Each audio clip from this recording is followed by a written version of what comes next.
Hello रन, welcome to आई गेट भिलाई। जैसा बच्चों आपको मालूम है कि आई गेट कंप्यूटर साइंस के अंदर में गेट की प्रिपरेशन करवाता है और यहाँ पे पर ईयर अच्छे रिजल्ट आते हैं और यहाँ से बच्चे अच्छे अच्छे कॉलेजेस में के अंदर में मूव करते हैं एमटेक करने के लिए। तो आज हमारे बीच में हमारे आई गेट से एक स्टूडेंट हैं, अभिषेक टंडन इनका नाम है और ये शंकर रायपुर के अंदर में स्टडी किए हुए हैं और इस बार इनका जो गेट में रैंक है 1-1 रैंक है और ये IIIT बंगलौर के अंदर में सेलेक्टेड है और वहाँ पे एडमिशन उन्होंने ले लिया है। अब इनकी एमटेक की जर्नी वहाँ पे स्टार्ट होने वाली है। तो हम लोग इनके बारे में जानते हैं कि इन्होंने जर्नी कब कैसे स्टार्ट की, कब आई गेट को ज्वाइन किया, कैसे इन्होंने स्टडी के लिए प्लान बनाया, इनका शेड्यूल क्या रहता था, इनका टाइम टेबल क्या रहता था, इन्होंने टेस्ट सीरीज कौन सी लिखी और कैसे अपने आप को सक्सेस किया। Hello Abhishek. Thank you sir. पहले तो आपको बहुत बहुत बधाई कि आपने अपने आप को एक सक्सेस मोड में ला लिया। Yes sir. और एक प्राइवेट कॉलेज पढ़ते हुए एक बड़े कॉलेज में जाना एक बहुत बड़ा अचीवमेंट होता है। Yes sir. तो कैसा फील हो रहा है आपको? सर बहुत अच्छा लग रहा है। जो जर्नी मैं जब कॉलेज में था 4th सेमेस्टर में चालू हुई थी, तो फाइनली आज दिख रहा है कि कुछ अचीव कर लिया है मैंने। इसके पीछे आपकी बहुत ही कड़ी मेहनत भी है। Yes sir. कि आपने जो इधर इतने सालों से लगे रहे, कि कंटिन्यू लगे रहे। Yes sir. और गिव अप नहीं किया। Yes sir. क्योंकि गिव अप, बहुत से लोग गिव अप कर देते हैं चीज़ों को। हाँ ठीक है, सर। क्योंकि बड़ी चीज़ आपको पाना है तो बड़ा संघर्ष तो आपको करना ही पड़ेगा। Yes sir. बिना संघर्ष के आपको चीज़ें अचीव नहीं हो पाएंगे। तो आपने जो स्ट्रगल किया, जो आपने यहाँ पे मेहनत किया, इसका आपको फ़ायदा मिला।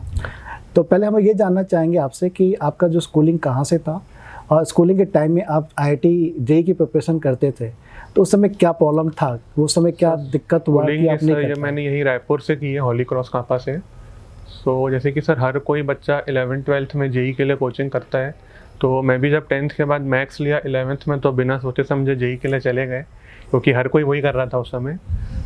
सो आफ्टर डैट फिर 11th ऑन तो मेरी प्रिपरेशन सही थी JEE की, पर 12th में जैसे कि सर CBSE बोर्ड का भी आपके ऊपर एक प्रेशर होता है, तो उस कारण कहीं ना कहीं मैं JEE के लिए उतना टाइम नहीं दे पा रहा था। सो लिखा भी था पर नहीं हो पाया था उसमें। तो फिर उसके बाद फिर मैंने PET दे के यहाँ पे एडमिशन लिया शंकरा रायपुर में। उसके बाद फिर मैंने डिसाइड किया था कि शंकराचार्यपुर लिया आपने, तो उस समय आपको कंप्यूटर साइंस के बारे में नॉलेज था? हाँ सर, थोड़ा बहुत था पहले से। 11th-12th में मतलब मैंने पढ़ा नहीं था एज मतलब सब्जेक्ट, पर फिर भी थोड़ा बहुत नॉलेज था, लाइक मतलब चीज़ें क्या होती है। चूज करना है। हाँ सर, थोड़ा बहुत नॉलेज था उसके बारे में। मतलब CS ही लेना है सर? हाँ हाँ हाँ। तो फिर जब आपने कॉलेज के अंदर में आ गए, आप कॉलेज में एडमिशन ले लिए। Yes sir. तो गेट का प्लान कैसे बना आपका?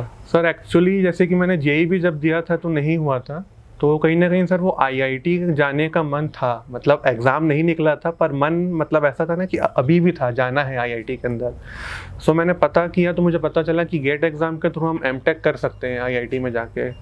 सो फिर मैंने उसी समय अपना प्लान बना लिया और 4th सेम में फिर मैं आपके पास आ गया, क्योंकि 3rd सेम में अब हमारे कॉलेज में आते भी थे पढ़ाने के लिए। मैंने आप ही से पढ़ी है। जी जी। तो मैं फिर मतलब देखता था कि आप कितना अच्छे से कंसेप्ट हमारे डेवलप करते हैं, क्योंकि मेरे को लैंग्वेज में ऐसा कोई कंसेप्ट था नहीं पहले, क्योंकि मैंने काम किया नहीं था। पर जब फर्स्ट टाइम मैंने 3rd सेम में लैंग्वेज ली और आपसे पढ़ी तो फिर मेरे को इंटरेस्ट आया उसमें और फिर मैंने फिर आई गेट ज्वाइन किया उसके बाद। तो कैसे आप कॉलेज को और कोचिंग को कैसे मैनेज करते थे उस टाइम में? सर मैनेज हो जाती थी। होता है ना कि कॉलेज में रहते हुए कॉलेज का भी एक बर्डन रहता है, कोडिंग का बर्डन रहता है, फिर आपको कोचिंग भी करना है। हाँ सर, एक्चुअली क्या है, मतलब आपको एक साइड थोड़ा होना पड़ता है। जैसे कि कॉलेज में एकेडमिक्स को मैं साथ लेके चल रहा था और कोडिंग कहीं ना कहीं सर छूट गई थी उस कारण। कि आपका मतलब पूरा फोकस। हाँ मतलब जो आसपास वाले थे, जो मेरे बैचमेट्स थे, वो कोडिंग करते थे, पर मेरी कहीं ना कहीं छूट गई थी, क्योंकि जो टाइम था वो एकेडमिक्स और गेट में ही जा रहा था मेरा। तो डेली आप सेल्फ स्टडी कितने घंटे कर लेते थे? सर जब कॉलेज में था तो क्योंकि फर्स्ट हाफ तो पूरा कॉलेज में निकल जाता था, उसके बाद सेकंड हाफ आने के बाद लाइक जो भी 2-3 घंटा 4 घंटा जितना हो पाए। कभी कभार क्लासेस भी रहती थी इवनिंग में आई गेट की, तो उस दिन फिर पढ़ाई नहीं हो पाती थी। सो ऐसा कोई फिक्स नहीं था। तो आपको कौन से सब्जेक्ट बहुत अच्छे लगे गेट के अंदर में? सर गेट के अंदर सर लाइक CS और मेरे को मतलब CN बहुत लोग बोलते हैं कि मज़ा नहीं आता, पर मेरे को थोड़ा अच्छा लगता था CN भी पढ़ने में। और CO हो गया, TOC हो गया? नहीं, COA सर थोड़ा सा मतलब मेरे को वो डर लगता था उससे, क्योंकि वो थोड़ा मतलब हार्डवेयर साइड था, ज़्यादा लीन, तो मेरे को थोड़ा डर लगता ही था CN में। जी। और TOC भी अच्छे सब्जेक्ट है सर। मतलब आपको डरावना थोड़ा सा CO ही लगता था? हाँ सर, क्योंकि वो थोड़ा हार्डवेयर साइड लीन है और थोड़ा हार्डवेयर मेरे को नहीं समझ आता है। तो आपने टेस्ट सीरीज कब से स्टार्ट की? सर टेस्ट सीरीज मैंने सितंबर मिड में चालू कर ली थी। तो फिर आपको जब टेस्ट में कैसे मार्क्स आते थे स्टार्टिंग में? सर स्टार्टिंग में तो मैं अगर मॉक टेस्ट की बात करूं तो सर मार्क्स कम ही आते हैं, मतलब लाइक अराउंड 40 आते थे। फिर धीरे धीरे इम्प्रूव करते करते वो 50+ हो गए थे। 50+ आने लगे थे? Yes sir. तो आपको बीच बीच में से आप स्टडी कर रहे हैं और गेट की तैयारी कर रहे हैं आप? Yes sir. तो डिमोटिवेशन भी बहुत होता है चीज़ों को लेकर? हाँ sir, motivation actually sir demotivation तब आता है जब आपके मार्क्स नहीं आते हैं, क्योंकि सर एक्चुअली गेट की जर्नी को अगर मैं डिफाइन करूँ ना तो वो प्री टेस्ट सीरीज और पोस्ट टेस्ट सीरीज वाली चीज़ है कि टेस्ट सीरीज के पहले आपने क्या किया और टेस्ट सीरीज के बाद आप क्या कर रहे हैं। क्योंकि टेस्ट सीरीज के पहले सिर्फ बच्चा पढ़ता है, पर जब टेस्ट सीरीज देना स्टार्ट करता है ना तो सर मार्क्स कम आते हैं तो डिमोटिवेशन आता है कि यार मैंने मतलब टाइम दिया है, मैं कोडिंग भी नहीं कर रहा हूँ पर मार्क्स नहीं आ रहे मेरे, तो ऐसे में कैसे बनेगा। सही बात है। तो मैं अपने केस में ऐसे करता था कि मैंने कॉपी बनाई हुई थी, उसमें मैं जो भी मेरे डाउट्स हो गए या जो भी डिफ़िकल्ट क्वेश्चंस मैं फाइंड करता था मैं उनको सॉल्व करता था उस कॉपी में।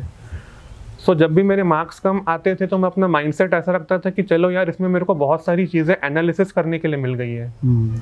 मतलब एक होता है ना कि आपका नेगेटिव ले लो कि यार मार्क्स कम आया मैं कैसे करूंगा, मैं उसको पॉजिटिव लेता था कि नहीं मार्क्स कम आया है ठीक है, पर मेरे पास एनालिसिस करने के लिए बहुत सारे क्वेश्चंस है, मैं ये देख सकता हूँ कि मैं किस सब्जेक्ट में ज़्यादा वीक हूँ। और एनालिसिस पार्ट बहुत इंपॉर्टेंट भी है। Yes sir. क्योंकि आपने टेस्ट दिया और एनालिसिस नहीं किया, अपना बिग पॉइंट आपने नहीं पकड़ा तो आप अच्छा इंप्रूवमेंट आगे नहीं कर पाएंगे। आपको सेल्फ एनालिसिस बहुत करना पड़ता है, कोई नहीं बता सकता है। आपको अपनी वीकनेसेस खुद ही आइडेंटिफाई करनी पड़ती है और वहाँ काम करना पड़ता है। तो फिर जब आप गेट का एग्जाम देने गए तो उस 3 घंटे के अंदर में आपको ऐसा क्या फील लगा, क्या डिफिकल्टी आपको लगी? सर 3 घंटे में ऐसा कोई डिफिकल्टी नहीं लगी, बस यही हुआ कि मेरी कुछ गलतियों के कारण 2-3 सिली मिस्टेक्स हो गई। अगर वो नहीं होती तो शायद मेरी रैंक और इससे अच्छी आ जाती और जो आईआईटी का ड्रीम था वो पूरा हो जाता, पर कोई नहीं, इसमें बस एक आई एक्स्ट्रा लग गया, ट्रिपल आईटी में आगे लैंड हो गया मैं। तो ट्रिपल आईटी भी अच्छा कॉलेज है, इसमें कोई डाउट ही नहीं है और प्लेसमेंट वहाँ का भी शानदार है।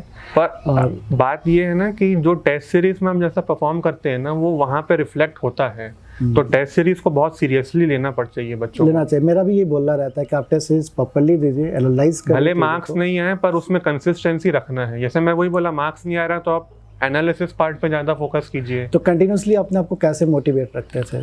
सर कंटिन्यूसली मोटिवेट ऐसे रहते थे कि सर हम लोग 3 लोग का ग्रुप था, हम लोग साथ में प्रिपरेशन कर रहे थे और हम लोग का व्हाट्सएप ग्रुप बना हुआ था, तो लाइक कभी भी कुछ डाउट आया या किसी को कुछ भी पूछना है तो हम लोग वहाँ पोस्ट कर देते थे, तो कोई ना कोई पिक कर ही लेता था। हम लोग 3 लोग ही थे पर कोई ना कोई पिक कर लेता था। और सब मोटिवेशन ऐसा था ना कि मेरे को ये था कि अभी थोड़ा मतलब चीज़ें नहीं हो रही है, बिगड़ रही हैं, पर एक बार अगर मैं अच्छी रैंक ले आऊँगा तो उसके बाद तो फिर बहुत सारी अपॉर्चुनिटीज़ हैं आगे मेरे लिए। तो अभी आपको कैसा फील हो रहा है ट्रिपल आईटी पहुँच कर? सर अभी तो बहुत अच्छा लग रहा है। और सर जिस दिन वो ट्रिपल आईटी का मेल आया ना कि आपका सिलेक्शन हो गया है, तो सब बहुत उस दिन मतलब अलग ही दिन था वो। मतलब मैं बोलूँगा गेट का रिजल्ट वाले से भी वो दिन मेरे लिए बहुत बड़ा था। वो तो क्योंकि जिस दिन रिजल्ट आया था तो कहीं ना कहीं मेरे को पता था कि मैं यहाँ पे लैंड कर रहा हूँ, क्योंकि सर वो रैंक प्रेडिक्टर्स रहते हैं तो उससे देख के एक अंदाजा हो जाता है कि आपकी रैंक क्या आने वाली है, पर कॉलेज का नहीं पता रहता है किसी को भी। तो जिस दिन सर वो मेल आया ना कि आपका सिलेक्शन हो गया, सर वो दिन अलग ही था। तो आपके लाइफ में आई गेट का क्या इंपॉर्टेंस रहा है? सर आई गेट में सर शुरुआत ही वहीं से हुई है, प्रिपरेशन में काफ़ी हेल्प की है आई गेट ने। लगभग सारे सब्जेक्ट के नोट्स अच्छे से बने हुए हैं मेरे। इनफैक्ट वो नोट्स मैंने अभी संभाल के भी रखे हैं, क्योंकि सीनियर्स बोलते हैं कि अभी आपको जो आप एमटेक में जो आप इंटरव्यू के लिए बैठेंगे तो वहाँ पे लाइक आपसे बहुत सारे सब्जेक्ट्स में पूछा जाता है इंटरव्यू के अंदर, लाइक DBMS हो गया, CN हो गया, OS हो गया, इनमें आपको पूछे जाते हैं क्वेश्चन। तो मैंने वो नोट्स संभाल के रखे हैं कि आगे भी काम आएंगे मुझे। बिल्कुल काम आते हैं, इंटरव्यू में खासकर काम आते हैं। जी सर। तो एक बच्चों का बहुत सारा मन में डाउट रहता है कि यार हम छोटे कॉलेज में पढ़ रहे हैं, शायद मैं गेट ना निकाल पाऊँ, इसको लेके आप क्या बोलते हैं? सर ऐसा है कि सर कॉलेज से उतना फ़र्क नहीं पड़ता कि आप कौन से कॉलेज से हैं, आपकी एफर्ट से फ़र्क पड़ता है। लाइक मैं भी इनको ये चीज़ बोलता था कि जैसे कि आज मैं जो हूँ, मैं 6 महीने बाद गेट दे रहा हूँ, मुझे अपना बेस्ट वर्जन देना है, और वो बेस्ट वर्जन आप धीरे धीरे रोज़ रोज़ कर करके आपका बेस्ट वर्जन होता है। तो आप किसी भी कॉलेज से हैं, आप बस कंसिस्टेंसी दिखाइए, एफर्ट्स अपने डालिए पूरे, थोड़ा सा बस पेशेंस रखना पड़ेगा, डेफिनेटली आपको रिजल्ट हाथ में आएगा। हाँ ये तो है कि आपको पेशेंस रखना पड़ेगा। हाँ, तो पेशेंस बहुत रखनी पड़ती है जर्नी में। जब जितना आप कूल रहेंगे, जितना पेशेंस रखेंगे, उतना अच्छा परफॉर्म करेंगे। और ये लोग इसीलिए परफॉर्म कर पाए कि इनका टारगेट बिल्कुल फिक्स हो चुका था।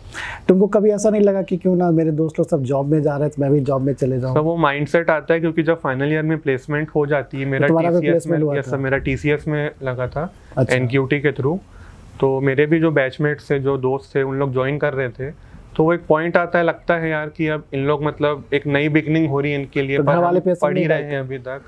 घर वालों का प्रेशर नहीं रहता है कि जॉब लग गई तो जॉब ले लो? तो घर में ऐसा था कि घर वालों का था कि जो तुझे सही लग रहा है तू कर, क्योंकि एक्चुअली फैमिली बैकग्राउंड इस साइड है नहीं किसी का भी, तो ज़्यादा उनको आइडिया है भी नहीं इंजीनियरिंग साइड में। सो घर में ऐसा था क्योंकि ऐसे बहुत से बच्चे रहते हैं कि ये गेट की प्रिपरेशन करते रहते हैं और अचानक से उनका प्लेसमेंट TCS वगैरह में लग जाता है, तो उनको ऐसा फील होता है कि भगवान की प्राप्ति हमें हो चुकी है जी।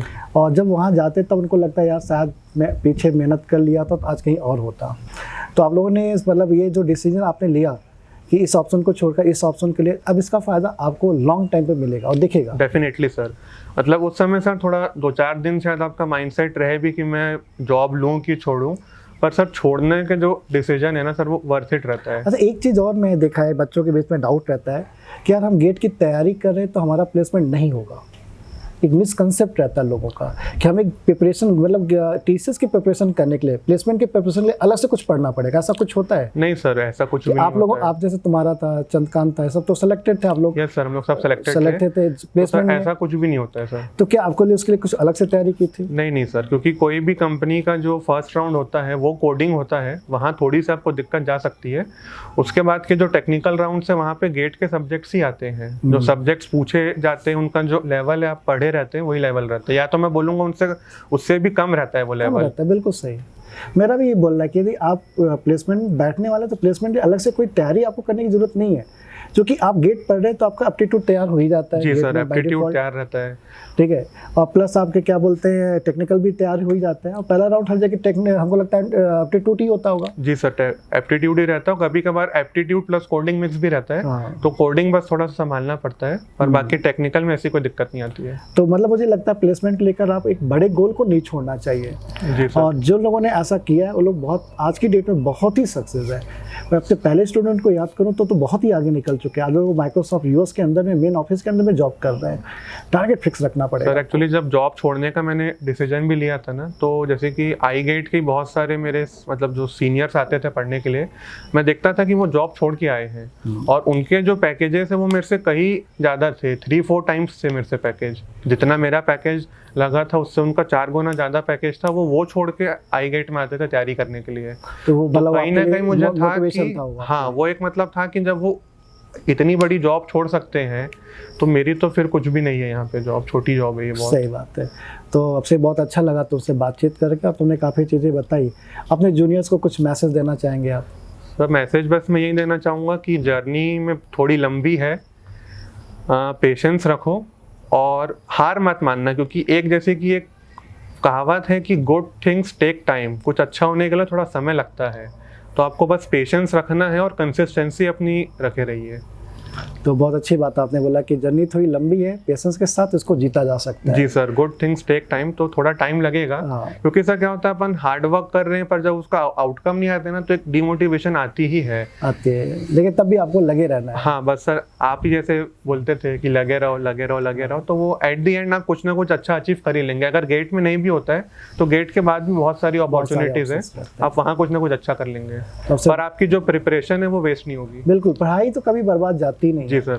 और आप जॉब लेना चाहोगे तो आपको जॉब भी मिल ही जाएगा, ऐसा नहीं कि जॉब नहीं मिलेगा। Definitely sir. तो बहुत अच्छा लगा आपसे बातचीत करके, और आपने अपने आप को एक अच्छा मोमेंट पे, अच्छी जगह पे अपने आप को प्लेस कर लिया है। Yes sir. आगे भी आप मेहनत करते रहिए इसी तरीके से, पेशेंस के साथ, और लाइफ में अच्छा अचीव करते रहिए, आगे बढ़ते रहिए, और all the best. Thank you. Thank you sir. Bye bye.